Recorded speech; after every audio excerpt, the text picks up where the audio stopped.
Chapitre 4, partie 2, polarité et solubilité des molécules. Comment peut-on savoir si une molécule va être polaire ou non polaire?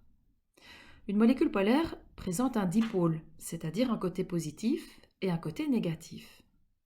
Il y a deux conditions pour qu'une molécule soit polaire.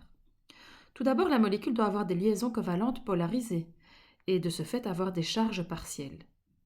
D'autre part, le centre géométrique des charges partielles positives ne doit pas se trouver au même endroit que le centre des charges partielles négatives. Regardons sur la molécule d'eau.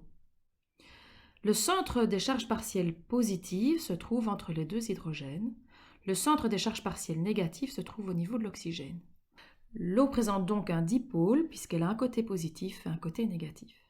Dans la molécule de méthane, CH4, on a un carbone entouré de 4 hydrogènes.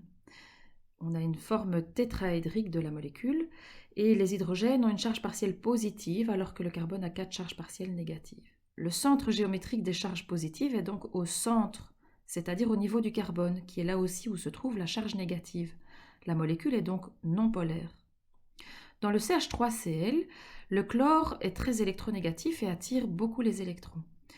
Les 3 charges partielles positives se trouvent au niveau des 3 hydrogènes et le centre positif se trouve au centre du triangle, formé par les atomes d'hydrogène évidemment.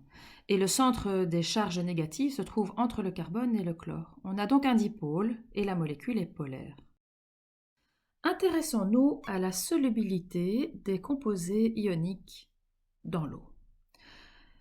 Les composés ioniques forment des cristaux. Si on prend par exemple le NaCl que l'on place en solution aqueuse, on peut redessiner un modèle de cette solution aqueuse. Le cristal ionique est composé d'ions positifs et d'ions négatifs les uns à côté des autres. Dans le cas du NaCl, on va donc avoir des ions Cl- négatifs et des ions Na+ positifs. Dans ce modèle, nous allons représenter les molécules d'eau avec une forme un peu d'oreille de Mickey. La raison, c'est que l'atome d'oxygène est beaucoup plus gros que les deux atomes d'hydrogène. On n'oublie pas également que le côté de l'hydrogène est positif alors que le côté de l'oxygène est négatif. Les molécules d'eau, quand elles vont être en présence du cristal ionique, vont s'orienter avec leur côté positif et négatif. Le pôle positif de la molécule d'eau va attirer les ions négatifs et le pôle négatif de la molécule d'eau va attirer les ions positifs. Avec l'agitation des molécules, les ions vont petit à petit se détacher du cristal ionique et se retrouver dans la solution aqueuse, entourés de molécules d'eau. Un ion Na+, ainsi mis en solution, va être appelé un ion solvaté. L'ion Cl- aussi va se retrouver solvaté. On écrira une équation de ce phénomène avec le cristal ionique solide que l'on met dans l'eau et qui va générer la formation d'ions en solution aqueuse Na+ et Cl-. On appelle ceci les équations de dissociation. Prenons par exemple le cas du MgI2 solide. On va toujours écrire plus H2O au-dessus de la flèche qui indique que c'est une mise en solution. On va ensuite écrire les ions formés. On doit pondérer les atomes et les charges. Ici, on voit bien qu'on a 2 charges positives et 2 charges négatives, ce qui fait un total neutre, ce qui correspond bien à ce que j'ai de l'autre côté de l'équation.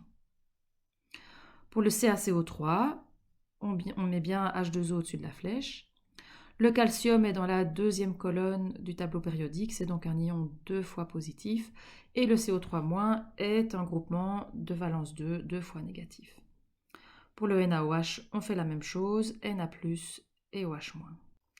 D'une manière générale, les sels binaires, quand ils se dissocient, généreront toujours un métal positif et un non-métal négatif.